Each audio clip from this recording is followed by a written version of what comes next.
Muito bom dia, irmãos. Nós estamos aqui hoje. Nós preparamos um estudo a respeito da nossa caminhada com Deus, da nossa vida diante do propósito de Deus, de como a gente pode modificar a nossa jornada, de como a gente pode compreender aquilo que Deus tem colocado em nossas vidas. E mais do que isso, né? Trazer isso para as nossas vidas, para as nossas casas, para as nossas famílias, para que isso realmente possa se tornar um objetivo de vida, para todos nós. Então nós escolhemos dois textos que falam um pouquinho sobre essa caminhada com Deus e, e nós percebemos então que esses dois textos eles vêm trazer principalmente o plano de salvação, uma amostra do que Deus nos propôs, e vem também nos trazer, o segundo texto vem nos trazer uma perspectiva de como podemos usufruir, de como podemos caminhar com Deus nesse crescimento espiritual que nós esperamos que tenhamos durante a nossa vida.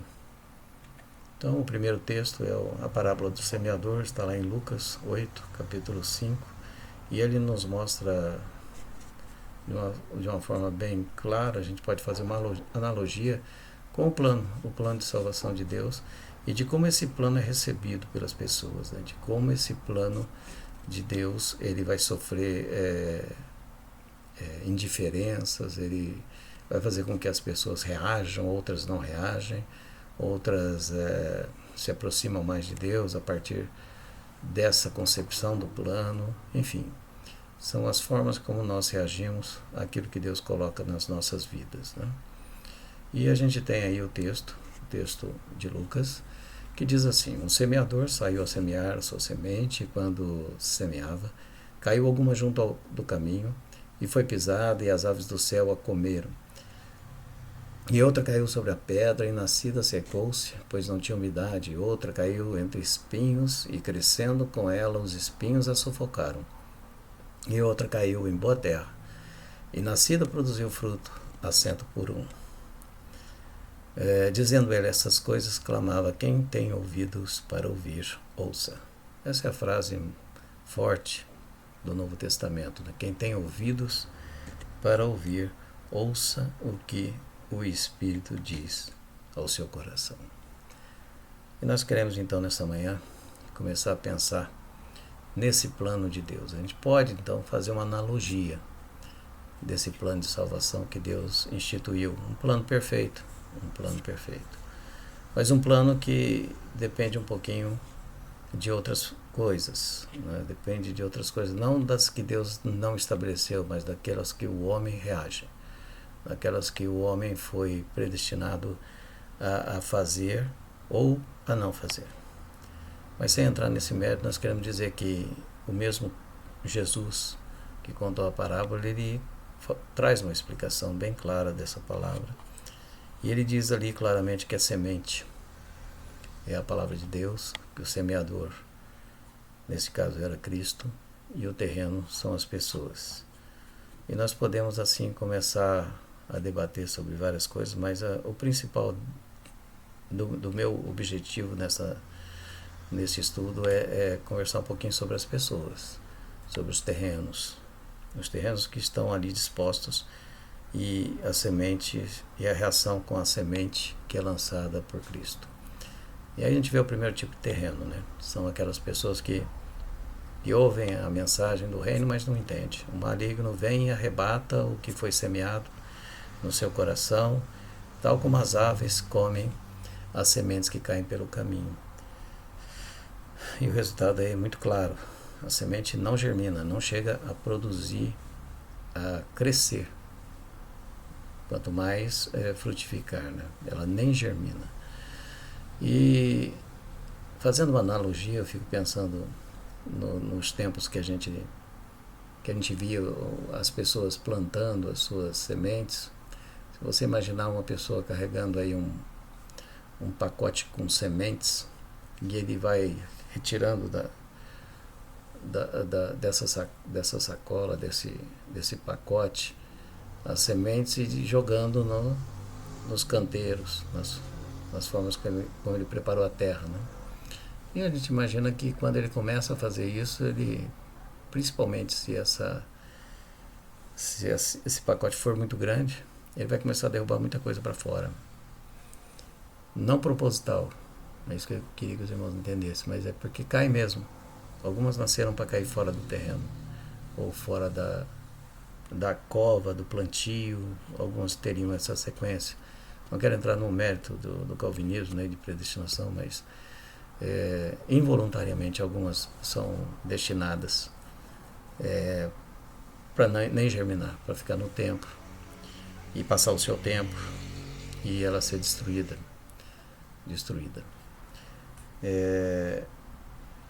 E é bastante. Se a gente for olhar, a gente começa a semear e a gente não tem a noção de quanto de terreno a gente vai encontrar pela frente, de repente a gente começa a pegar muito no começo, que é o mais comum de acontecer. E depois, quando vai caminhando aí pela semeadura, encontra-se o segundo tipo de terreno, que é um solo rochoso ou cheio de espinhos, nos quais algumas sementes caíram, né? Representa aquela pessoa que ouve a mensagem rapidamente ou impulsivamente, ela recebe com alegria. Mas pela falta de sustento, de raiz, ela dura muito pouco tempo. Há também aquelas pessoas que ouvem a mensagem, mas as preocupações deste mundo e a sedução com as riquezas sufocam a mensagem, tornando infrutífera. Esse pode ser também um dos motivos maiores do não crescimento espiritual, de não acontecer o crescimento espiritual, porque essas pessoas elas não conseguem se estabelecer como uma planta, elas não conseguem estabelecer como alguma coisa plantada por Deus, e ela começa a se distrair, a se distanciar e a se envolver com as coisas que afastam de Deus. Então eu imagino que tudo aquilo que nos afasta de Deus pode nos levar a isso, né? Até germinar a semente, ou seja, até nascer a planta, mas certamente não teremos o privilégio de ver os frutos na nossa vida e na vida da nossa casa, da nossa família. E tem também o terceiro tipo de terreno, que é o terreno que foi mais aderente, ou seja, que ele recebeu a semente e que germinou e de alguma forma representa as pessoas que ouvem e atendem a mensagem do Evangelho.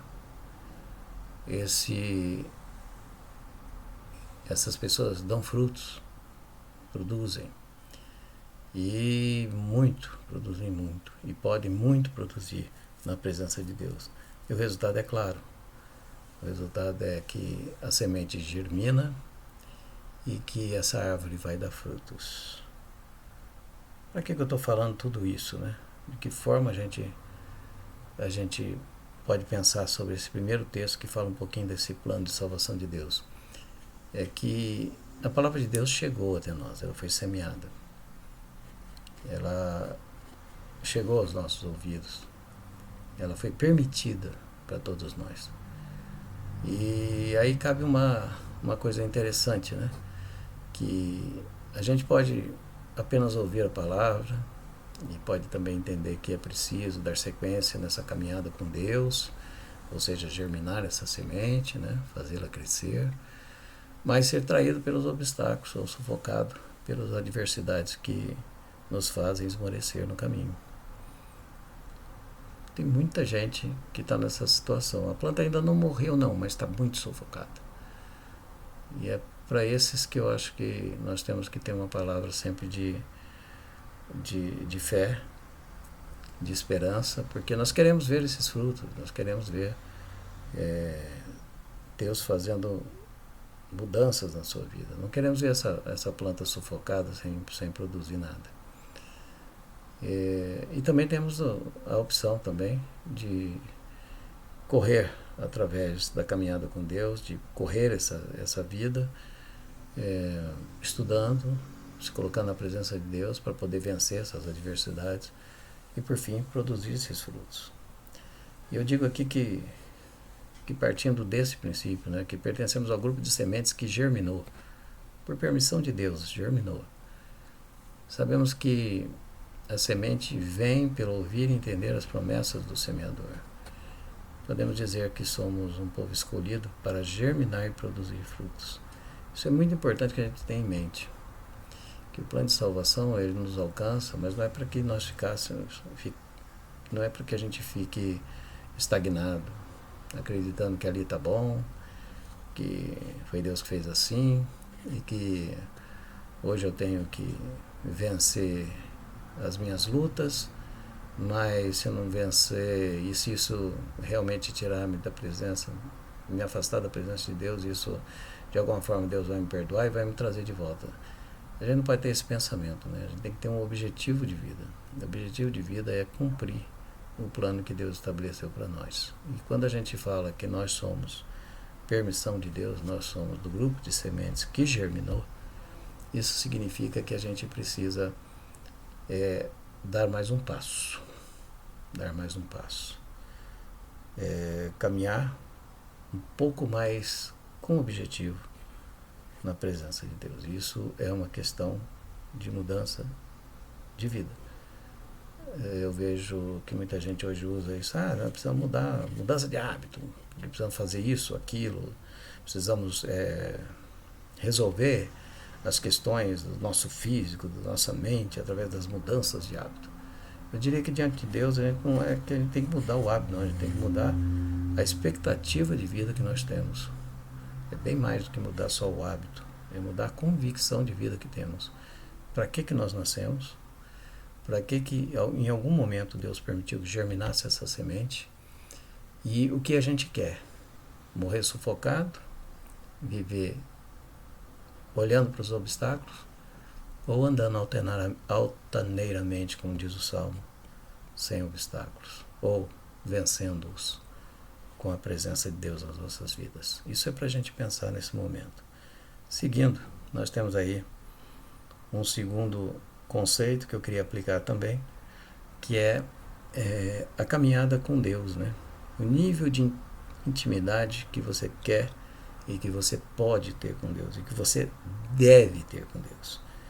E aí eu peguei esse texto de Ezequiel que fala um pouquinho das águas purificadoras. Vamos ler o texto lá, Ezequiel 47.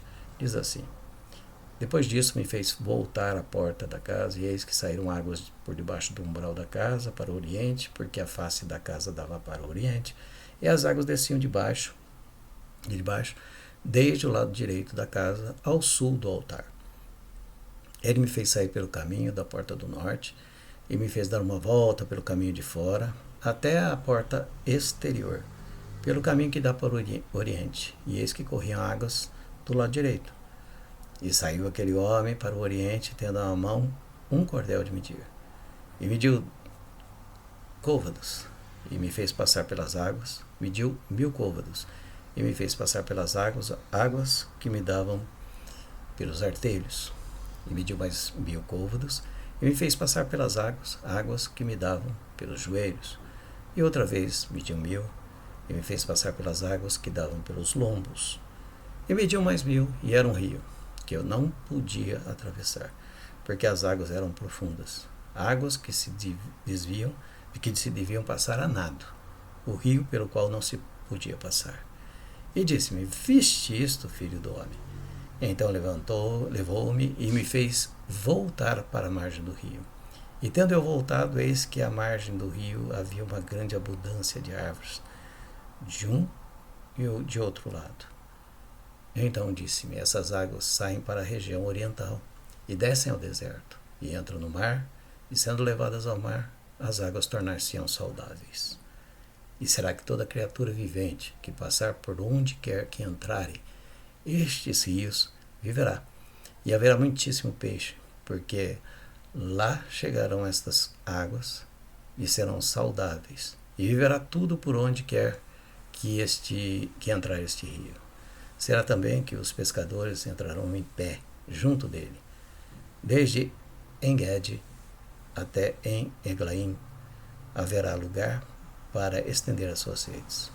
O seu peixe, segundo a sua espécie, será como o peixe do mar grande, em multidão excessiva. Mas os seus charcos e os seus pântanos não tornar-se-ão saudáveis, serão deixados para sal. E junto ao rio, à sua margem, de um e de outro lado, nascerá toda sorte de árvore que dá fruto para se comer. Não cairá a sua folha, nem cairá o seu fruto. Nos seus meses produzirá novos frutos, porque as suas águas saem do santuário, e o seu fruto servirá de comida, e a sua folha de remédio. Esse é o texto de Ezequiel, que eu gosto sempre de fazer uma analogia com o processo de santificação ou o nosso processo de crescimento espiritual. A gente vê aí que existe um manancial, um rio. Um manancial que transporta uma água, cujas margens apresentam uma renovação da vida. Representa o Espírito Santo em nossas vidas. Por onde ele passa, ele vai tornando o que é sem vida, com vida. Ele vai renovando a nossa esperança. Ele vai fortalecendo tudo que tem ao redor dele. E a gente vê claramente que, nesse texto, que uma margem não é igual à outra, não. De um lado, você tem uma visão muito turva da outra margem, ou às vezes nem vê. Mas a palavra revela que podemos ter e ver vida abundante do outro lado. Ou seja, se nós olharmos para esse texto com um pouquinho mais de concentração, a gente vai perceber que a narrativa nos mostra aí que quando a semente ela germina, temos a opção de iniciar uma caminhada, né? Esse é o texto anterior. Essa caminhada pode ser olhando para esse texto de Ezequiel, que é como se nós estivéssemos invadindo essas torrenciais águas purificadoras e que certamente irá nos conduzir para o outro lado da margem. Mas a gente tem que prestar atenção em um segundo ponto, que é se a caminhada não acontecer, ou seja, se apenas nos contentarmos com a germinação, não apresentaremos os frutos. Privilégio de Deus para o homem. Portanto, a caminhada deve ser começada. E ao iniciar a caminhada com Deus, a gente vai perceber que a gente tem uma certa profundidade, até uma certa profundidade, a presença desses obstáculos que estarão dispostos ali nos nossos pés será muito intensa. Quando a gente começa a caminhada, é como se a gente estivesse entrando nessa água purificadora e que as águas estão batendo ali nos nossos artelhos, ou de repente nas nossas canelinhas, e nós estamos sentindo que essa água não nos leva ainda. Nós estamos mais cercados onde a gente está pisando. Se ali tiver obstáculo, aquela água não é suficiente para fazer com que facilite a nossa passagem por sobre o obstáculo. É preciso que a gente caminhe um pouco mais nessa água. E essa água vai subindo, vai chegando até a cintura e a gente percebe que já começa a se equilibrar. Ou seja, as ações de Deus, a provisão de Deus, o sentimento e a intimidade que nós temos com Deus, vai deixando com que aquilo que está lá à frente dos nossos pés começa a ficar muito mais fácil de passar, como se a água estivesse elevando os nossos corpos e nós conseguíssemos passar pelos obstáculos com mais facilidade. Olha que interessante. Lembrando que essa água está nos levando, essa água não está contra, não é uma correnteza contra. O Espírito de Deus vem aqui para nos levar, para nos fazer passar. E aí, a hora que nós percebemos que a água começa a passar das costas e começa a não dar pé, assim que a gente fala desde criança nos rios, a gente percebe que aquilo que está aos nossos pés, o que estaria aos nossos pés, já não faz diferença. A água e a correnteza dessa água vai nos levar. E nós não precisamos fazer muita coisa, é só deixar que ela leve. É seguir no manancial de Deus, porque ela vai nos permitir que a gente chegue e que a gente alcance o outro lado do rio, que a gente perceba os frutos que estão do outro lado do rio. E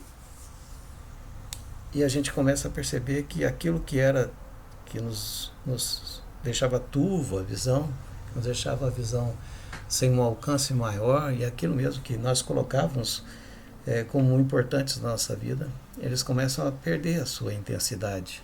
Os obstáculos vão perdendo a sua intensidade, muitas vezes desaparecendo.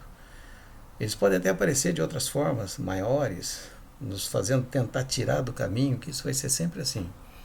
Mas à medida que nós nos deixamos levar pelas águas, esses obstáculos, eles podem assim estar na nossa frente, mas eles vão estar muito mais fáceis de passar.